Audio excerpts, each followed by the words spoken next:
তোমরা আগের ভিডিওতে দেখেছিলে আমি পুজো দিতে গেছিলাম শ্যামসুন্দরী মায়ের কাছে। তো বলছিলাম 2025 কিন্তু আমি এখনো মানে শেষ করে উঠতে পারিনি, সেই ভিডিওগুলো এখন আছে। তো এখানে পুজো দিয়ে এসে আমরা দাঁড়িয়ে আছি, তোমাদের দাদা লেগেছিলো গাড়িকে রাখতে। তো এইখানে দেখো এসে আমরা প্রথমে ভেবেছিলাম খাবো, কিন্তু খাওয়ার হয়নি। তো চলে গেছিলো টিকিট কাটতে, যাবো চিড়িয়াখানায়। তো আমার শ্বশুর আর ড্রাইভার দা যায়নি, দুজন দাঁড়িয়েছিল। তো এবার আমরা চিড়িয়াখানায় এন্ট্রি করলাম, আর আমার জীবনে ফার্স্ট টাইম আমি চিড়িয়াখানায় গেলাম। হয়তো অনেকের দেখা হয়ে গেছে, অনেকগুলো বাবা কোথায় থাকে যে ফার্স্ট টাইম। আসলে সত্যি বলতে আমার বাবার সামর্থ্য ছিল না, যেমন আমার বাবা পারি না, আমার বাবা এতটাও বোঝে না যে ঘুরতে যেতে হয় কিছু। তার বাবা যা ইনকাম করে তা নিয়ে আমাদের পড়াশোনার খাওয়া দাওয়াই বেরিয়েছে। আর এখানে দেখো মাকে আমি জিজ্ঞেস করছি, মা তোমার কেমন লাগছে? মা বলছে ভালো লাগছে। আর এদিকে আমার মায়ের মুখের অবস্থাটা দেখেছো তো। আসলে আমার মায়ের কি হয়েছে, মানে কেউ বলছে মিনি স্ট্রোক করেছে, কেউ বলছে নার্ভের সমস্যা, এই কারণে এরকম মুখ বেঁকে গেছে।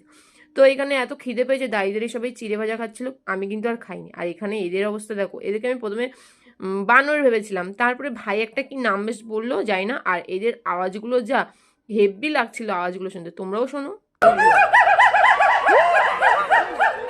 বাবা দুটোই এত আওয়াজ করছে। আওয়াজগুলো আমার খুবই ভালো লেগেছে। তারপর চলে গেছিলাম কুমির দেখতে। আর জানো তো, এগুলো সব আমার চোখের সামনে মানে এই ফার্স্ট টাইম আমি দেখছি, কোনোদিনও এরকম দেখিনি। আর এই পাশে দেখো বাঘমামা প্রথমে চলে যাচ্ছিল, আসবে না বলছিল। তারপরে আমরা যে গিয়েছি দেখি না বাঘমামা আস্তে আস্তে করে আসছে। আর আমাদেরকে দেখে আমাদের সামনে দিয়ে একটু এন্ট্রি নিয়ে নিল। তো যাই হোক, বাঘমামাকে আমার খুব ভালো লেগেছে, আমাদের সামনে এসেছে আর আমি একটু ক্যামেরা করতে পারলাম। তবে জানো তো, এদেরকে দেখে আমার খুব কষ্টও হচ্ছিল। আমাদেরকে আনন্দ দেওয়ার জন্য এরকম এরকম বন্দি অবস্থা আছে, যারা যেখানে জঙ্গলে রাজত্ব করবে সেখানে তারা রাজত্ব না করে এরকম দিন দিন যেন শুকিয়ে যাচ্ছে, ঠিকঠাক খেতে পাচ্ছে না। আর এই পাখিগুলো কি পাখি আমি জানি না, তোমাদের দাদা বলছিল ডাক পাখি, আমি বলি না। আর এই পাশে দেখো কলা বাদরগুলো, মানে গাছে বাদুরগুলো এমন ঝুলে আছে মনে হচ্ছে যেন ফল ঝুলে আছে। আমি তো প্রথমে সেটাই ভেবেছিলাম, তারপর দেখি না বাদুর। তারপরেই চলে গেছিলাম দেখো জিরাফ দেখতে। আমার কাছে সত্যি জিরাফ দেখে খুব ভালো লেগেছে, কিন্তু মন মন থেকে একদম ভালো লাগেনি, কারণ এদেরকে বন্দি অবস্থায় রেখেছে না, আমার একদম ভালো লাগছে না। আর এরা এপাশ ওপাশ যাচ্ছে হাঁটছে একটু, তাই শর্ট ভিডিও নিয়ে নিলাম। আর তারপরেই চলে গেছিলাম একটু আইসক্রিম খেতে, ঠান্ডার মধ্যে আইসক্রিম, ভাবো কেমন লাগে। তো এখানে ফ্লেভারগুলো খুব সুন্দর সুন্দর ফ্লেভার ছিল, অনেক ফ্লেভার ছিল, বাটার স্কচের ছিল, ম্যাঙ্গোর ছিল, আরও অনেক কিছু ছিল। তো আমি বাটারটাই নিয়েছি, কারণ আমার বাটারটাই খুব ভালো লাগে। তারপরে গেছিলাম সিংহ মামার কাছে। ও মা, সিংহ মামা তো সে তো আসবে না আমাদেরকে দেখে।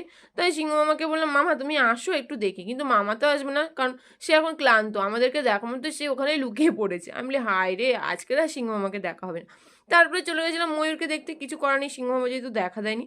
তো ময়ূরকে দেখতেও চোখের সামনে ভালো ছিল, তবে যদি পেখম তুলতো তাহলে খুব বেশি ভালো লাগতো। কিন্তু না, তোমাদের দাদার আমার ভাই বলছিল এরা বর্ষা ছাড়া মানে বৃষ্টি ছাড়া পেখম তোলে না, কী করার আছে।